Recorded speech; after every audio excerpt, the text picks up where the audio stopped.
gözlərimi, yad olubmu sənə mənim doğma səsim? Xəyallarında necə qozatdımı məni görsən parlarmı o gözlərin? Unutmaq asandır sənin üçün bəlkə, qulaqlarımda səsini verdiyin sözlərlə. Xəyallarımda eyvəzər, sən çox gözəlsən, parlayan gözlərim yenə səni gözlər. Çoxmu fərqliyəm sənin üçün mən, zülmət qaranlığımı, aylı gecələr yadında deyilmi? Mənim ətrim bəs, ruhunda sevgini yaşatmadımı?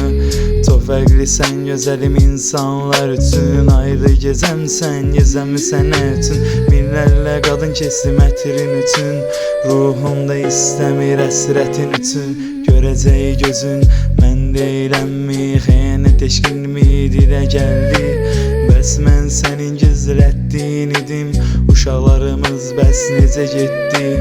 Gözlərim gözlərini bir anda bulsa, fərqində deyiləm bu olanlardan. Dünyadan gizlətdiyim insan xəyanəti sərimizi də yandırar.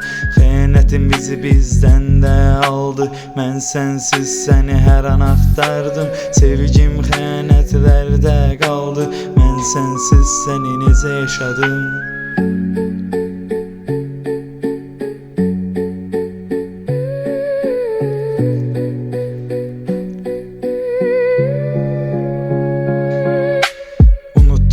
Artıq mənim sözlərimi unutmaq asandır sənin üçün bəlkə, yad olubmu sənə mənim doğma səsim?